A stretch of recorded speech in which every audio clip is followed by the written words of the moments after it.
The lily beetle. A beetle on a mission. The mission?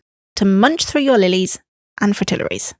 And what's more, this gorgeous, bold, bright red little beetle has an ugly and somewhat disgusting secret. But I'll come to that.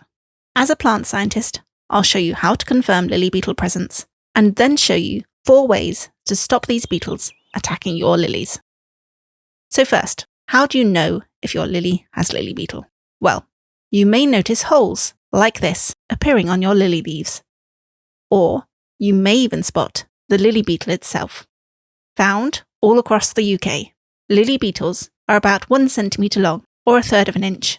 These red terrors have a slightly dimpled, shiny, bright red wing case and black head and legs. The lily beetle quickly drops to the ground if you disturb it. Don't confuse the lily beetle with similar native species, cardinal beetles. Cardinal beetles are carnivorous, so you won't find them eating your lily plants. If you look closely, you can see that the cardinal beetles have toothed antennae, not found on lily beetles. Lily beetles, on the other hand, will defoliate your lily plants before you even notice they are there. Lily beetles feed so heavily they can weaken your lily plant so that it won't flower again next year. And what about the lily beetle's ugly and somewhat disgusting secret? See these blobs of brown on the stem and the leaves of this lily plant? These blobs conceal the larvae of the lily beetle. The rather yucky lily beetle larvae cover themselves in their own slimy black excrement to protect themselves from predators. You can just about see that the larvae themselves are a pale orange colour, and they're rather short and stumpy. After feeding, the larvae pupate in the soil, which means they transform from larvae to beetle. As the summer ends, the newly emerged adult lily beetle usually burrows in the soil to survive the winter. So, how can you protect your lilies? Thankfully, there are 4 ways to stop these beetles attacking your lilies. The first method uses natural predators. Encourage naturally occurring predators such as the parasitic wasp, Tetrastachus setifer, and birds, frogs, and other beetles, which will eat the lily beetle larvae. In your garden, leave a patch of longer grass and dead wood as wildlife habitat. And if you can, create a water source, such as a boggy area or a pond.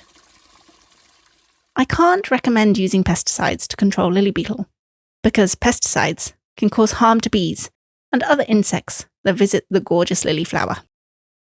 But what about using neem oil? In the UK, neem oil is not registered for use as a pesticide. But if neem oil is available where you live, use it minimally and with care. Remember, neem oil will harm any insects who feed on the treated plant, not just lily beetle. However, some products create a barrier or repel lily beetles. So, my second method is to use a non-pesticide spray. For example, this readily available spray, Grazer's G4, uses calcium chloride to repel lily beetles without harming any other insects. My third recommended method is hand-picking the lily beetles off. These aren't lily beetles, but you get the idea. Hand-picking is effective, but requires ongoing effort. Check your lilies every few days, and always wear gloves to remove the beetles, eggs, and larvae. Aim to examine your lily plants early in the morning, when the beetles are still a bit slow and lazy. The fourth and final method is to physically protect your young lily plants. You can grow your lilies in a pot, contained inside some insect-proof mesh. A physical barrier to stop the beetles is always more effective than a cure. When the lily plant is almost ready to flower, take the cover off and move your lilies to pride of place. Now you can protect your lilies and enjoy their gorgeous flowers for years to come. Wishing you healthy plants and happy gardening.